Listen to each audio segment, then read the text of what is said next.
Hello viewers, welcome to CEC lectures. Myself Dr. Preeti Jagmani. I am from Aryabhat College, Department of Computer Science, University of Delhi.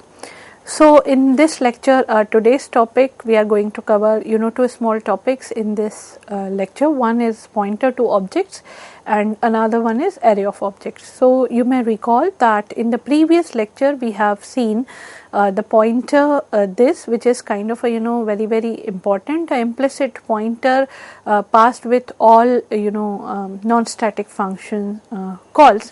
So now coming to our next topic, which is pointer to objects. So pointer to objects is we have seen the concept of pointers, we have seen the concept of objects as well. And pointers is actually kind of, we can say, a variable which is pointing towards another variable. So just as you can have pointers to other types of variables, we can have pointers to objects also, because if you can see what is actually an object. An object is a user defined variable, we can say, and while accessing the members of a class given a pointer to an object, we always use arrow operator instead of dot operator. So that means if we want to access members of a class using pointer to an object, if we are writing the name of the object, we always use dot operator. That's an established fact which we all are aware about. But if we are talking about, we can say, accessing the members of a class using pointer to an object, that means we need for that we need to use an arrow operator. Let's see how this pointer pointer to objects is going to help us, or how we can implement this. So let's say we have a class which is a normal class named here is at CL, and it is having one private variable which is I, which is a kind of one integer of integer data type, and within the public section I am having one, if you can see, it's a constructor, it is having the same name as that of the class. It is taking one value j from outside and it is assigning the private variable I with the value of j which is being taken from outside, and one get I function which is doing nothing but it is kind of returning the value of I. Now within the main, if you can see what I have done, I have, with this variable class, I have taken one object with any integer value and one asterisk p. So asterisk p here is actually nothing but a pointer to the variable of type class. Now if you can if you can relate that what is the variable to a type class, that is nothing but an object. So for that matter, if I can say integer c. So what here c is? So c is a type of variable having its data types as integer. So if I am saying CL let's say obj1. So what is obj1? Obj1 is an object which is actually a variable of data type class, and if I am saying integer asterisk p, that means p is something which is pointing towards an integer data type. So similarly here, if I am saying CL asterisk p, so that means p is a pointer variable which is pointing towards the object of type class CL. And here the normal kind of assigning the address. Now in order to access the address, what are we going to do? In order to access the address, we use ampersand symbol. So ampersand ob, that means address of that particular object ob is being assigned to p, and this is a perfectly valid statement because here p is actually a pointer which is going to point towards the object of class CL. That means p is going to hold the address of object of CL class, and whenever we are writing p is equals to ampersand ob, that means just get the address of ob and assign it to the variable p, which is a pointer variable. That's perfectly fine. So one idea of getting this get underscore I could be ob dot get underscore I, which is a kind of normal conventional idea or normal conventional way we used to call till this point. Another idea here, we can call this get underscore I, which is, I can say, a member function of the class, and in order to call that member function of the class, if I do not want to use ob dot get underscore I can use p and an arrow operator get underscore I, as you can see on the screen. That is also kind of, we can say, perfectly valid. So, either we will use cout ob dot get underscore I, that is also going to give us the same value, which is 88, or we can say p and then an arrow operator get underscore I. Here what we need to be very careful with just this point, whenever we are using any member with the pointer to the object, we will be using arrow operator instead of dot operator. Dot operator is not going to help us here, we will have to use arrow operator. Now, one thing is very relevant here. You are aware that whenever a pointer is incremented, it points to the next elements of its type, or generally we can say all pointer arithmetic is relative to the base type of the pointer. So, base type of the pointer, if it is integer, then all pointer arithmetic will be relative to the integer type, or if it is pointing towards the float variable, all pointer arithmetic will be related to the float type. So, similarly that fact goes well with the pointer to objects as well. That means this statement is true for pointer to object. So, that means let us say, for example, I am having a program which is kind of, or I am having a code snippet which is having pointer to access the 3 elements of an array of pointers. So, let us see how we can implement it with the help of a pointer to object. So, here if you can see, we have class CL and integer I is one private member. Within the public section we have one constructor which is a non-parameterized constructor assigning the value of I to 0, one parameterized constructor which is taking one value j from outside and passing it to the I, and one kind of, we can say, another member function which is returning the value of I. So, class definition here is very simple, nothing kind of very complicated here. So, in this, what now the thing which we need to understand here is, if we are going to say there is an object array, that means the class CL and then OB3, that means here we are creating an array of objects is being passed the value 1, 2 and 3 respectively, and in the next statement we are having one pointer which is pointing towards the variables of class, and it is being kind of, I can say, implemented with CL asterisk P. So, here if you can see what are we having. So, you can imagine one array, and each element of the array is not, I can say, a simple or default variable, but it is a user defined variable which is object. So, OB0, OB1 and OB2 are the 3 elements of array, and we are having a pointer which is designated to point towards the variables of the data type class CL. Now, in order to get the starting of the array, this is a conventional statement which we write for kind of standard default data types also. We have P is equals to OB. So, P is equals to OB means the starting base address of the array, although that array is of the objects, but that's perfectly fine, we can do it with the objects as well.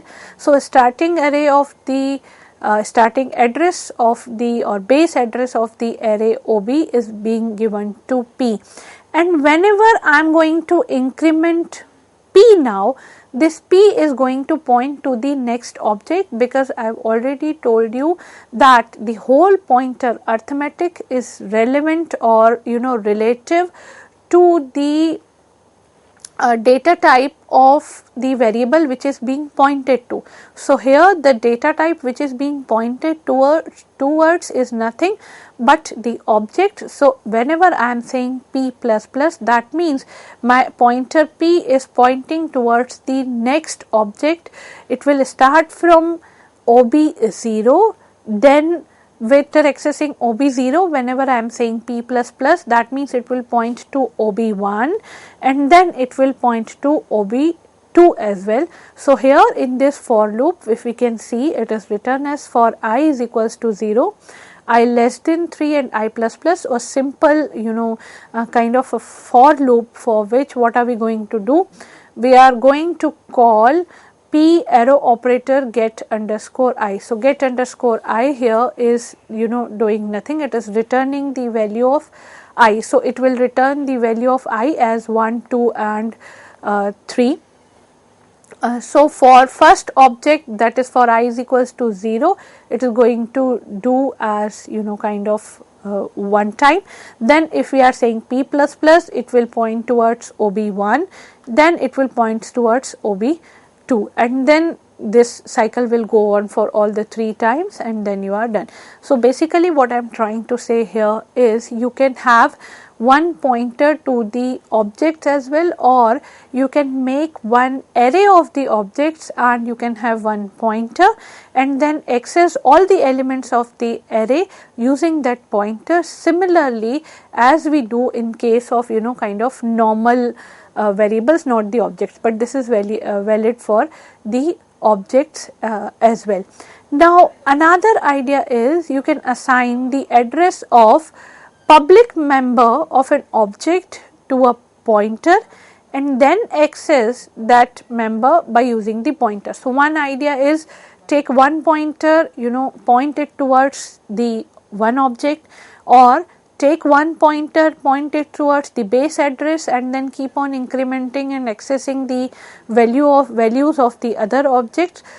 The third idea here is assign the address of a public member of an object to a pointer and then you can access that member by using the pointer. Let us see how. This is very clear with the help of a code snippet in class CL. Now, please make a note here that your I is not a private variable anymore, it is now in the public section. So, in the public section you have one constructor which is assigning the value of j to I, and another variable which is just a data variable, that is I. Now, how pointer is going to help in accessing this I, that we can see.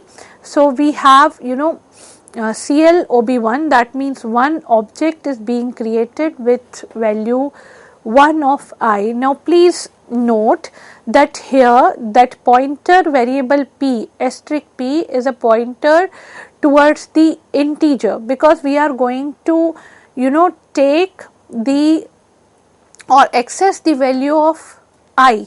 We are not, and I without kind of we can say it's in the public section of the class. So, here we can say P is equals to ampersand OB dot I. Now, I being the public member of the class can be accessed outside the class, and in order to access the value of I outside the class corresponding to the object OB, we are going to write P is equals to ampersand OB dot I. Now, why ampersand is required? Because of the kind of very fundamental reason that P is an integer variable and we are going to assign the address of the object here in the integer variable. So, we will be writing P is equals to ampersand OB dot I.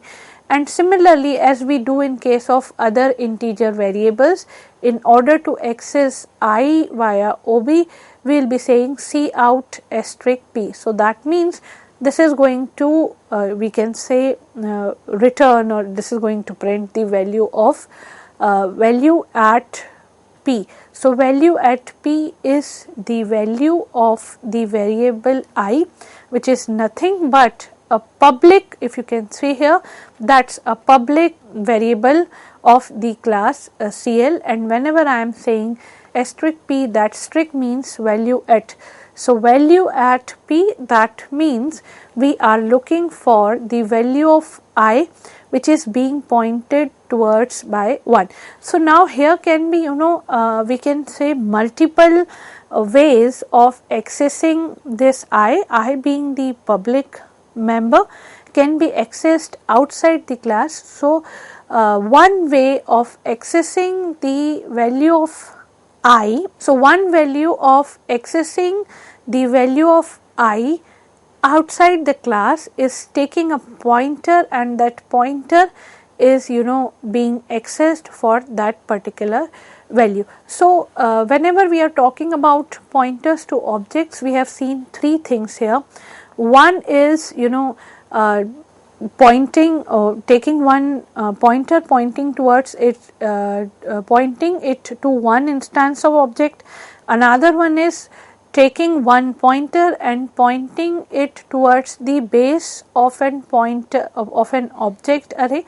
Another one is taking a pointer and pointing it towards the normal public variable of any class. So, why? Because p is pointing towards, here is an integer, it is being declared as an integer pointer, and it is kind of irrelevant that I is a member of OB in this situation. So, we have used p which is of type which is a pointer of type integer, and we have assigned the address of OB dot I into it. So, we have used three variations of a pointer towards the object, I can say. Now, as we have seen in this particular scenario, that it is possible to have array of objects as well. So, now let's try to drill down that what are the ways in which we can have array of objects. So, normal, if you can see, or if you have noticed in the previous example, the syntax for declaring and using the object array is exactly the same for as we do for any other type of normal array. Let us say we have a normal integer array or normal float array. So, the syntax here is the same, but if you can say assigning the values, that could be that can have bit of variation. Let us see how. So, first we will see the kind of clear version or the default version, and then we will see the variations. So, here I am having one class, that standard class, which we are using through since 2-3 examples. I as a private variable, and in public section we have two functions. One is a setter function, another one is a getter function. So, setter function is set I, which is taking a value from outside, giving it to I, and the getter function is nothing but returning the value of I. So, one private member, two public member functions, one is a setter one, another one is a getter one. So, kind of we can say a very standard definition of the class. Now, see here, what are we going to do new is, instead of making or instead of declaring one single object, we have declared one object, we have declared one array of the objects, which is named as OB3. That means there will be 3 objects in this array, and as the array indexing is going to start from 0, so the objects will be having indexes as 0, 1 and 2.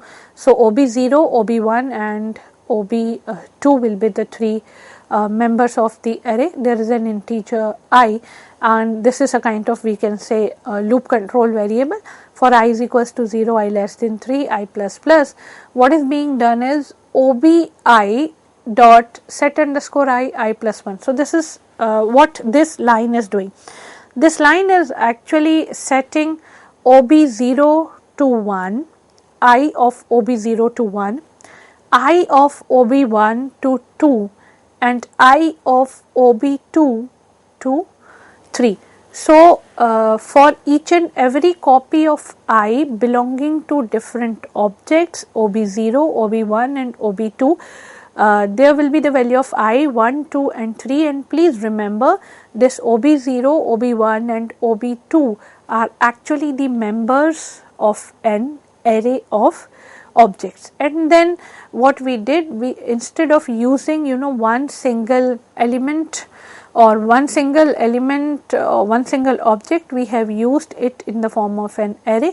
So, obi dot get underscore I, and we have used it in a loop which is ranging from I is equals to 0, I less than 3. So, ob0 dot get underscore I, ob1 dot get underscore I and ob2 dot get underscore I, which is going to print the value of set value of I variables, which are nothing but 1, 2 and 3. So, here if you can see what I mean, this is a kind of we can say a normal program.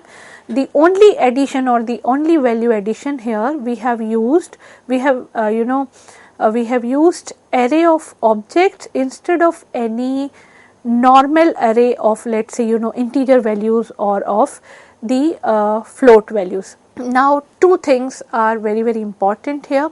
One is, if a class defines a parameterized constructor, each object in an array can be specified by an initializing list, like we do for other normal types. But what kind of initialization list it is going to be, that is going to be decided by the number of parameters required by the object constructor. So, what I am trying to say here is, if the constructor is looking for only one parameter, the syntax of writing or initialization of that particular list is going to be different, and the constructor, if it is looking for kind of more than one parameters, the writing syntax is going to be very different. So, let us see how it goes on.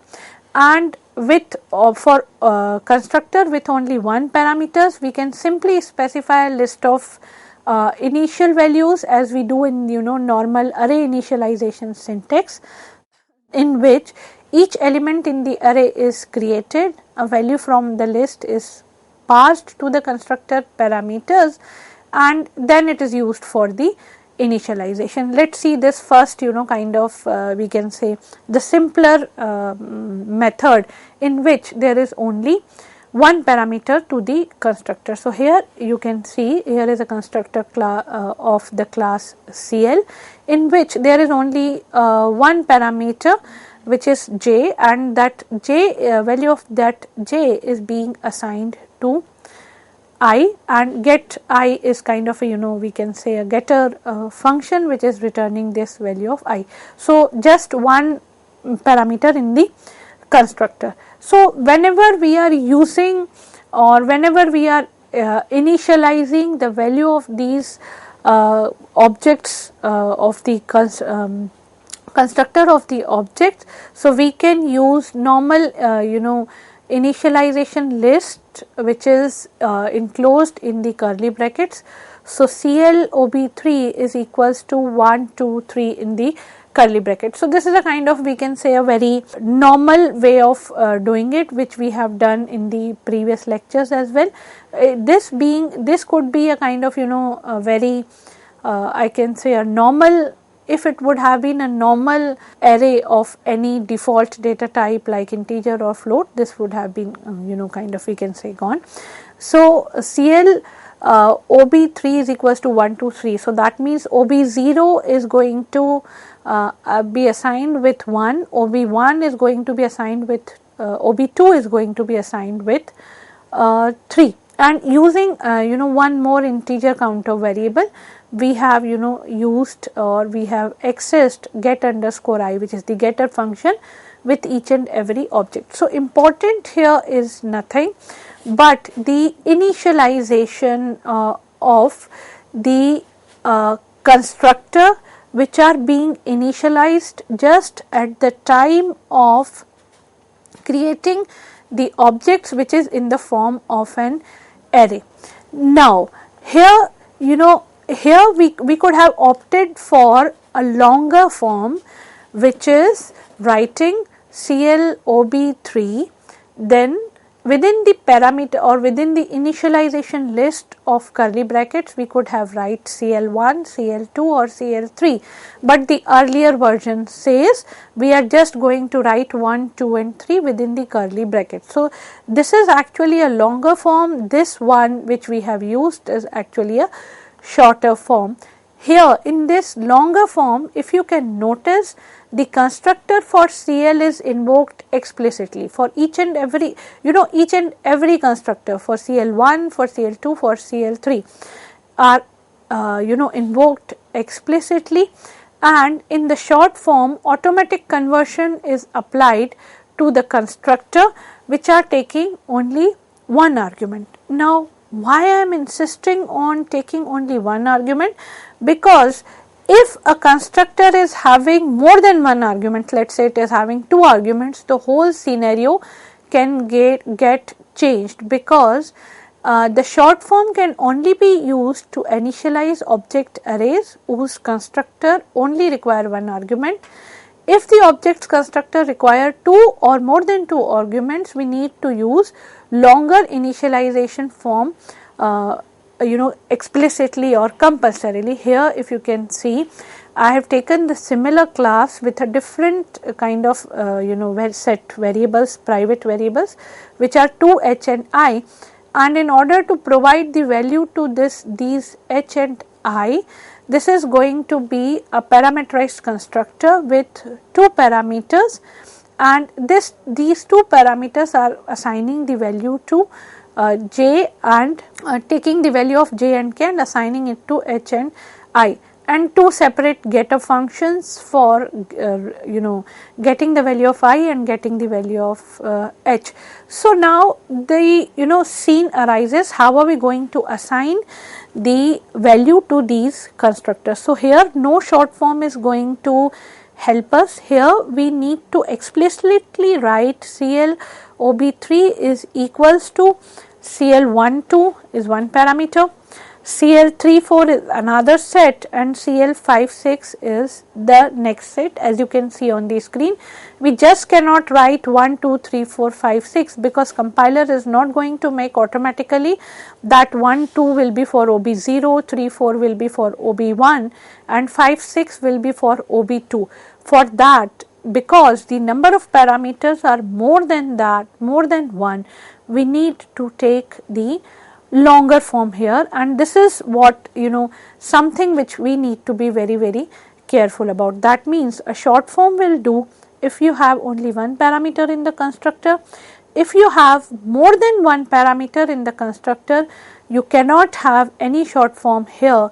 The longer form with the explicit initialization of the constructors has to be kind of called off. Here you can say the CL's constructor has two parameters, therefore require two arguments. This is kind of I can say very clear here that shortened initialization form cannot be used and the long form has to be used or it has to be employed, because the constructor of the class CL is having two parameters, two arguments I can say. And if we come to the object advantages of array of the objects, whatever general advantages we have with normal array of any default type, those goes here as well. So, the array of objects represents storing multiple objects in a single name, that is the functionality of an array. In an array of objects, the data can be accessed randomly for any object by using the index number. That is also a kind of property of array of objects, and with these characteristics in hand, they reduces the time and memory by storing the data in all single variables of objects. So, let me summarize this class lecture here.